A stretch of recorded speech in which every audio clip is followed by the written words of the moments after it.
সকলোকে পুনৰবাৰ স্বাগতম জনাইছোঁ। আজি আমি গুৰুত্বপূৰ্ণ এখন সেশ্যন আৰম্ভ কৰিবলৈ গৈ আছোঁ। আমি প্ৰিভিয়াছ ইয়াৰৰ যি আছাম পুলিচৰ SI এক্সাম হৈছিলে, সেই SI এক্সামৰ পেপাৰটো আমি কি কৰিম আজি আলোচনা কৰিবলৈ লৈ আছোঁ। তো আপোনালোকে যদি বিচাৰে তেনেহ'লে সম্পূৰ্ণকৈ ভিডিঅ'টো চাব, আৰু যদি এনেধৰণৰ ভিডিঅ' আপোনালোকে বিচাৰে তেনেহ'লে লাইক ছাবস্ক্ৰাইব কৰি বেল আইকনটো প্ৰেছ কৰি ৰাখিব, কাৰণ আমি অহা যে 22 তাৰিখৰ পৰা আমি এখন চিৰিজ আৰম্ভ কৰিবলৈ গৈ আছোঁ, যি হ'ব আগন্তুক এক্সাম, যেনেকৈ DME হওক বা SI যি কি আছে ABUৰ কাৰণেও কি হ'ব গুৰুত্বপূৰ্ণ মডেল পেপাৰ আমি আগবঢ়াবলৈ গৈ আছোঁ 22ৰ পৰা। তো লগতে এইটো কুৱেশ্যন পেপাৰত টোটেল 100টা কুৱেশ্যন আছে। ইয়াৰ ভিতৰত জিকে ছেশ্যনত ইয়াত 55টা কুৱেশ্যন আছে, ওপৰৰ পিনে 25টা কুৱেশ্যন আছে, আৰু তলত আছে 30টা কুৱেশ্যন আছে। তো এতিয়া আমি প্ৰথম যি 25টা কুৱেশ্যন হ'ব, সেই 25টা কুৱেশ্যন আমি কি কৰিম এতিয়া এইটো ভিডিঅ'ত আলোচনা কৰিম, আৰু নেক্সট ভিডিঅ' আমি অলপ পিছতে নেক্সট এখন ভিডিঅ'ত আমি তলৰ থকা যি 30টা কুৱেশ্যন আছে সেইখিনি আমি কি কৰি আছোঁ আপলোড কৰি আছোঁ। যদি আপোনালোকে বিচাৰে তেনেহ'লে লাইক ছাবস্ক্ৰাইব কৰি বেল আইকনটো প্ৰেছ কৰি ৰাখিব, আৰু লগতে কমেণ্ট ছেশ্যনত আপোনালোকে জনাব পাৰে কিমানটা আপোনালোকে শুদ্ধ কৰিব পাৰিছে। যদি এইখিনি PDF বিচাৰে তেনেহ'লে কি কৰিব পাৰে, টেলিগ্ৰাম চেনেলত লিংক দিয়া আছে, আপোনালোকে তাত গৈ পেলাই জইন হৈ ল'ব, আৰু তাৰ পৰা PDFটো ডাউনলোড কৰিব পাৰিব। এনচাৰ কি লগে লগে আপোনালোকে কি কৰিব ডাউনলোড কৰি ল'ব। তো আহক আমি পলম নকৰি আজি ক্লাছটো আৰম্ভ কৰোঁ। এনেধৰণৰ গুৰুত্বপূৰ্ণ বিষয় সম্পৰ্কে আমি ভিডিঅ'সমূহ দি আছোঁ। যদি আপোনালোকে বিচাৰে তেনেহ'লে কি কৰিব আমাৰ লগত থাকিব। যিহেতু আমি ক্লাছবোৰ কি কৰি আছোঁ, অতিকে গুৰুত্বপূৰ্ণ বিষয়সমূহ আমি আলোচনা কৰিবলৈ লৈছোঁ। গোটেইখিনি আলোচনা কৰা নাই এতিয়া পৰীক্ষা সময়খিনিত আমি কি কৰিব লাগিব, সদুপয়োগ কৰিব লাগিব। কেনেধৰণে আমি কি হৈছে আমি লাষ্ট মোমেণ্টত কিমানখিনি পঢ়িব লাগিব, ইয়াৰ ওপৰত ভিত্তি কৰিহে আমি কি হৈছে ক্লাছসমূহ দি আছোঁ। তো আহক আমি প্ৰথমটো প্ৰশ্ন চাই লওঁ কি আছে। ৰসৰাজ লক্ষ্মীনাথ বেজবৰুৱাই ৰচনা কৰা একমাত্ৰ উপন্যাসখন কি? ৰাইট এনচাৰ কি হ'ব, আপোনালোকে উত্তৰ কৰিবলৈ ট্ৰাই কৰিব। ইয়াৰ মাজত কি হ'ব, জোনবিৰি, কদমকলি, পদুম কুঁৱৰী, সুৰভি। ইয়াৰ মাজত শুদ্ধ উত্তৰটো কি হ'ব পদুম কুঁৱৰী। পদুম কুঁৱৰী কি কৰিছিল, ৰসৰাজ লক্ষ্মীনাথ বেজবৰুৱাই ৰচনা কৰিছিল। তেওঁৰ একমাত্ৰ কি আছে উপন্যাসখনৰ নাম কি আছে পদুম কুঁৱৰী। নেক্সট কুৱেশ্যন, ৰিম'ট চেঞ্জিঙত ব্যৱহাৰ কৰা হয় কোনখিনি ব্যৱহাৰ কৰা হয়? NMR, ESR, EMR, SSR। ইয়াৰ ৰাইট এনচাৰ কি হ'ব? ইয়াৰ ৰাইট এনচাৰ হ'ব EMR। EMR কি হ'ব ব্যৱহাৰ কৰা হয় ৰিম'ট চেঞ্জিং ব্যৱহাৰত। নেক্সট কুৱেশ্যন আমি চাই লওঁ কি আছে। ডক্টৰ ভৱেন্দ্ৰনাথ শইকীয়াৰ ওপৰত এখন কুৱেশ্যন দিছে। ডক্টৰ ভৱেন্দ্ৰনাথ শইকীয়াই কোনখন বোলছবি বানপ্ৰস্থ নামৰ চুটিগল্পৰ ওপৰত আধাৰিত? কোনখন বোলছবি কি কৰিছিল বানপ্ৰস্থ নামৰ চুটিগল্পৰ ওপৰত আধাৰিত? কোলাহল, সাৰথি, সন্দাৰাগ, অগ্নিস্থান। ইয়াৰ মাজত শুদ্ধ উত্তৰটো কি হ'ব? শুদ্ধ উত্তৰটো হ'ব কি হ'ব আপোনালোকে ক'বলৈ ট্ৰাই কৰক, কি হ'ব সন্দাৰাগ। নেক্সট কুৱেশ্যন,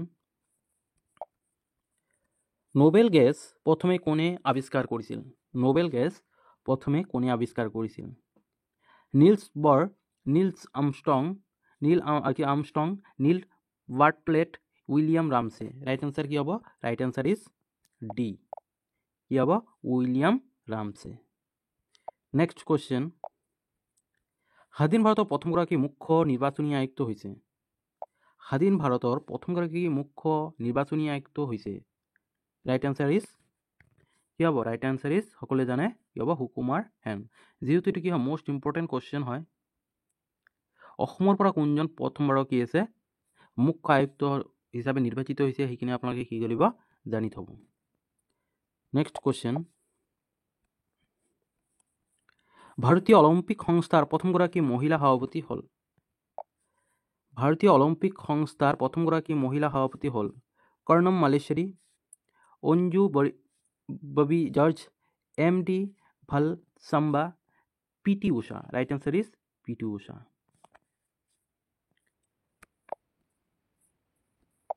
নেক্সট কুৱেশ্যনটো আমি চাই লওঁ। তলত উল্লেখ কৰা ভিতৰত কোনটো পিছল কাৰক হিচাপে ব্যৱহাৰ কৰা হয়? কোনটো পিছল কাৰক হিচাপে ব্যৱহাৰ কৰা হয়? ৰাইট এনচাৰ ইজ কি হ'ব? Right answer is graphite. Graphite কি হয় পিছল কাৰক হিচাপে ব্যৱহাৰ কৰা হয়। 8 নম্বৰ প্ৰশ্নটোত কি দিয়া আছে চাই লওঁ। কোন বছৰত ভাৰত চৰকাৰে ইউনিফাইড পেমেণ্ট ইণ্টাৰফেচ অথবা UPI যোগে লেনদেন ব্যৱস্থা কাৰ্যকৰী কৰে?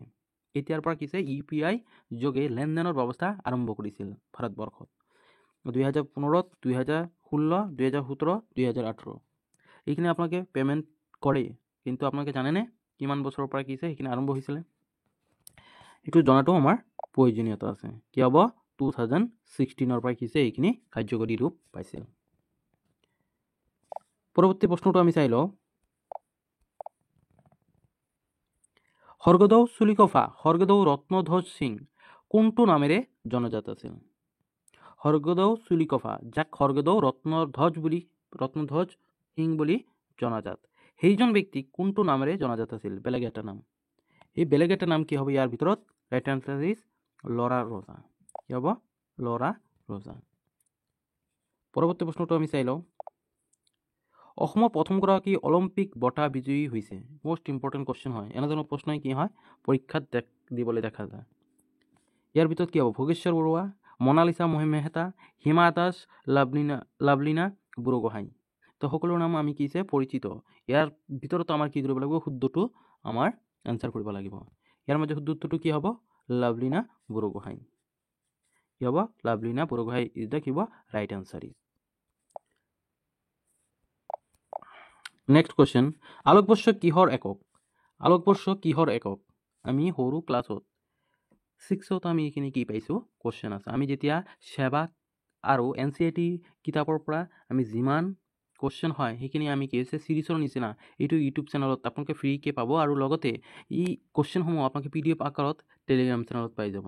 তেনেধৰণৰ চিৰিজ আমি ষ্টাৰ্ট কৰিবলৈ আমি চিন্তা চৰ্চা অলৰেডি কৰিছোঁ।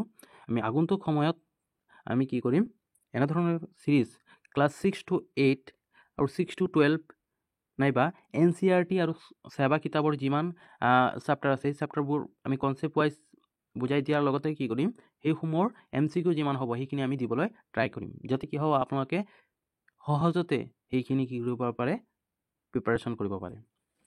তো আলোকবৰ্ষৰ কিহৰ একক? আলোকবৰ্ষ ইয়াৰ ৰাইট আনসাৰ কি হ'ব? দূৰত্ব। কি হ'ব? দূৰত্ব। আলোকবৰ্ষ কিহৰ একক?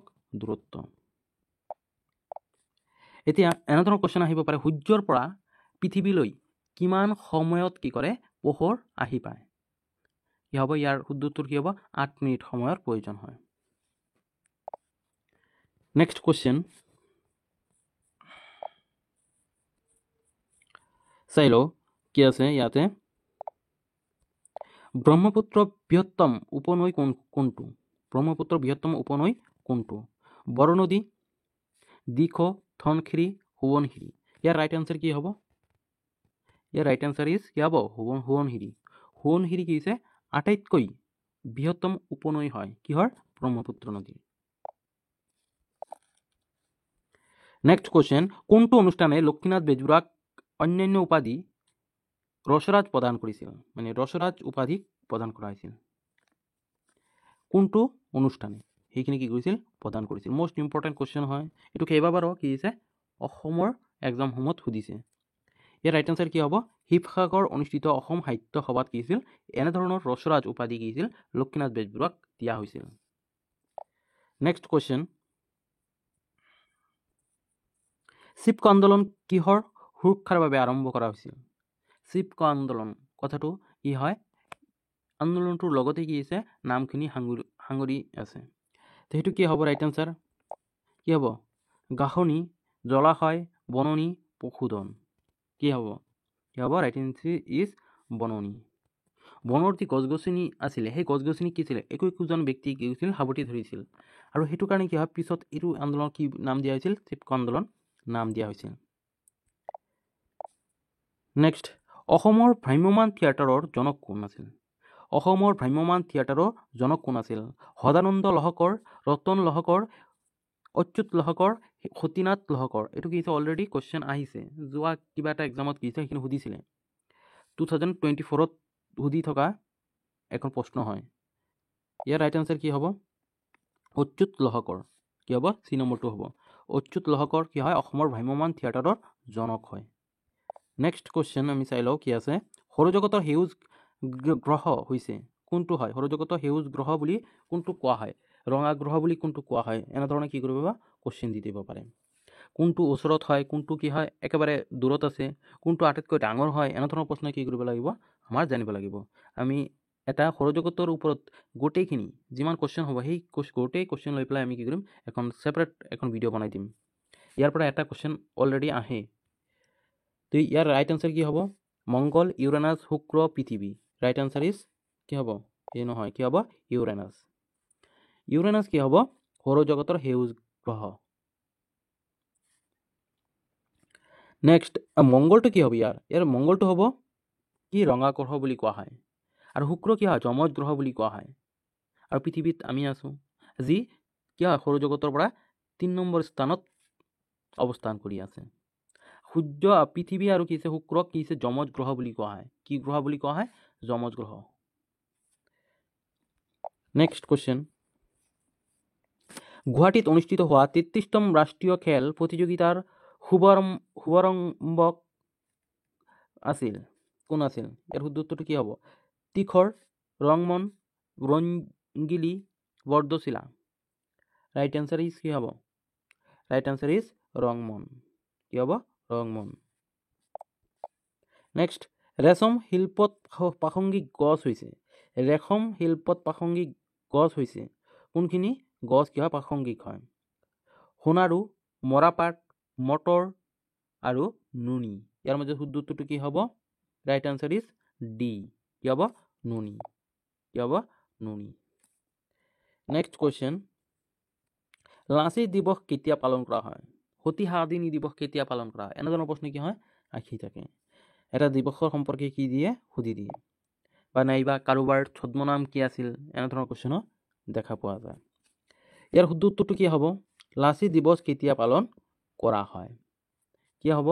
24 নৱেম্বৰ, 29 আগষ্ট, 2 ডিচেম্বৰ, 24 অক্টোবৰ। ইয়াৰ ৰাইট আনচাৰ ইজ 24 নৱেম্বৰ। 24 নৱেম্বৰত কি হয় লাচিত দিৱস পালন কৰা হয়। একেবাৰে বছৰ শেষৰটো মাহৰ আগৰ মাহত মানে নৱেম্বৰ মাহত কি হয় 24 তাৰিখত এইখিনি লাচিত দিৱস উদযাপন কৰা হয়। নেক্সট কুৱেশ্যন, লোকসভা ভংগ কৰাৰ অধিকাৰ কাৰ আছে? লোকসভা ভংগ কৰাৰ অধিকাৰ কাৰ হাতত আছে? কি হ'ব? প্ৰধানমন্ত্ৰী, ৰাষ্ট্ৰপতি, লোকসভাৰ অধ্যক্ষ স্পীকাৰ, ভাৰতৰ মুখ্য ন্যায়াধীশ। ইয়াৰ মাজত শুদ্ধ হ'ব কি? ৰাষ্ট্ৰপতি। ৰাষ্ট্ৰপতিৰ হাতত কি আছে? ভাৰতৰ একচেটিয়া শাসন ব্যৱস্থাৰ মানে তেওঁ শাসনৰ মেইন মানে প্ৰধান ব্যক্তি হয়, যিজনে এনেধৰণৰ কি হয় কাৰ্য সাধন কৰিব পাৰে। নেক্সট, পুনেস্থিত ৰাষ্ট্ৰীয় প্ৰতিৰক্ষা একাডেমী সৰ্বশ্ৰেষ্ঠ শিক্ষাৰ্থী কেডেটক কি পদকটো অসমৰ কোনগৰাকী সাহসী ব্যক্তিৰ নামত দিয়া হয়? মানে পুনেত স্থিত ৰাষ্ট্ৰীয় প্ৰতিৰক্ষা একাডেমী সৰ্বশ্ৰেষ্ঠ শিক্ষাৰ্থীক কেডেটক দিয়া পদকটো অসমৰ কোনগৰাকী সাহসী ব্যক্তিৰ নামত কি হয় দিয়া হয়? Sukladhwaj, Sukapha, Kushal Konwar, Lachit Borphukan. Most important question হয়। কি হ'ব? লাচিত বৰফুকন। কি কৰা হয়? লাচিত বৰফুকনৰ নামত কি হয় পুনেত স্থিত ৰাষ্ট্ৰীয় প্ৰতিৰক্ষা একাডেমী সৰ্বশ্ৰেষ্ঠ শিক্ষাৰ্থীক কি কৰা হয়? কেডেটক দিয়া পদকটো কি হয় লাচিত বৰফুকনৰ নামত দিয়া হয়। নেক্সট কুৱেশ্যন, অসমৰ লগত আন্তঃৰাষ্ট্ৰীয় সীমা থকা দুখন বৈদেশিক ৰাষ্ট্ৰ হৈছে। তো অসমৰ লগত কিমানটা কি আছে আন্তঃৰাষ্ট্ৰীয় ৰাষ্ট্ৰ আছে, বা উত্তৰ পূৰ্বৰ লগত কেইটা আছে সেইখিনিও কি কৰিব লাগিব আমাৰ ভালদৰে জানিব লাগিব। কোনটো কোনফালে আছে, উত্তৰৰ দিশে নে পূবৰ দিশে না কি আছে দক্ষিণৰ দিশে, তেনেধৰণে আমাৰ কি কৰিব লাগিব জানি থ'ব লাগিব। ইয়াৰ মাজত উত্তৰটো কি হ'ব? বাংলাদেশ আৰু ভূটান, ম্যানমাৰ আৰু বাংলাদেশ, নেপাল আৰু ভূটান, নেপাল আৰু বাংলাদেশ। এইটো সকলোৱে আনচাৰ দিব পাৰিব। কি হ'ব? বাংলাদেশ আৰু ভূটান। যেনেকৈ অসমৰ মেপ যদি আমি তেনেকৈ ধৰি লওঁ, ইয়াৰ কি আছে এফালে কি আছে ভূটান আছে, এফালে আমাৰ কি আছে বাংলাদেশ আছে। কি আছে? এফালে আমাৰ বাংলাদেশ আছে। নেক্সট কুৱেশ্যন কি আছে চাই লওঁ। অসমৰ লৌহ মানৱ বুলি কোনগৰাকী ৰাজনৈতিক ব্যক্তিক জনা যায়? অসমৰ লৌহ মানৱ বুলি কি আছে লৌহ মানৱ বুলি কোনজন ৰাজনৈতিক ব্যক্তিক জনা যায়? তৰুণৰাম ফুকন, বিষ্ণুৰাম মেধি, গোপীনাথ বৰদলৈ, বিমলা প্ৰসাদ চলিহা। ৰাইট আনচাৰ ইজ কি হ'ব? বিষ্ণু প্ৰসাদ মেধি। তেখেত কোনটো ৰাজ্যৰ কি আছিল ৰাজ্যপাল হৈছিল, কেতিয়া কি হৈছিল, গোটেইখিনি কি কৰিব জানিব লাগিব। বিষ্ণুৰাম মেধিৰ ওপৰত কি হয় বহুতো গুৰুত্বপূৰ্ণ প্ৰশ্ন এক্সামসমূহত সুধি থকা দেখা যায়। বিশিষ্ট ব্যক্তি হিচাপে বিষ্ণুৰাম মেধিৰ সম্পৰ্কে কি কৰিব লাগিব? আমাৰ বহুতো জানিবলগীয়া আছিলে, যেনেকৈ কি আছে গোপীনাথ বৰদলৈ সম্পৰ্কে আমাৰ কি কৰিব লাগিব? জানি থ'ব লাগিব, এক্সামত সুধি থকা দেখা যায়। নেক্সট আৰু দুটামান কুৱেশ্যন থাকিব। কম্পিউটাৰ ছবি চিত্ৰণত ক্ষুদ্ৰতম একক হৈছে। ক্ষুদ্ৰতম একক কি হ'ব? কম্পিউটাৰ ছবি চিত্ৰণত, কম্পিউটাৰত যেতিয়া ছবি চিত্ৰণ কৰা হয় তেতিয়া ক্ষুদ্ৰতম এককটো হৈছে কি? ইউনিট, পিক্সেল, এৰে, ৰিজলিউচন কি হ'ব? ইয়াৰ মাজত কি হ'ব? ৰাইট আনচাৰ ইজ, সকলোৱে জানে কি হ'ব? বি। কি হ'ব? পিক্সেল। কি হ'ব? পিক্সেল। শেষৰটো প্ৰশ্ন আমি চাই লওঁ, যিহেতু আমি এইটো পেপাৰত ওপৰত দি থকা 25টা কুৱেশ্যন আমি কি আলোচনা কৰিম বুলি কথা দিছিলোঁ। নেক্সট ভিডিঅ' অলপ পিছতে আমি আপলোড কৰি আছোঁ, য'ত কি হ'ব 30টা কুৱেশ্যন, মষ্ট ইম্পৰ্টেণ্ট কুৱেশ্যন আমি কি কৰিম? আলোচনা কৰিম। যদি আপোনালোকে সেইখিনি বিচাৰে তেনেহ'লে লাইক ছাবস্ক্ৰাইব কৰি বেল আইকনটো প্ৰেছ কৰিব, আৰু ইয়াত কিমানটা শুদ্ধ কৰিব পাৰিছে সেইখিনি আপোনালোকে তলত কমেণ্ট ছেকশ্যনত গৈ পেলাই জনাই দিব। লাফিং গেছ কি? লাফিং গেছ কি? নাইট্ৰাছ অক্সাইড, সালফাৰ ডাই oxide, nitric oxide, hydrogen peroxide. Right answer কি হ'ব? Right answer nitrous oxide. কি কৰে? ই লাফিং গেছ তৈয়াৰ কৰাত সহায় কৰে। তো আজিলৈকে ইমানেই আছিল। তো নেক্সট ভিডিঅ'টোৰ কাৰণে আপোনালোকে লগত থাকিব।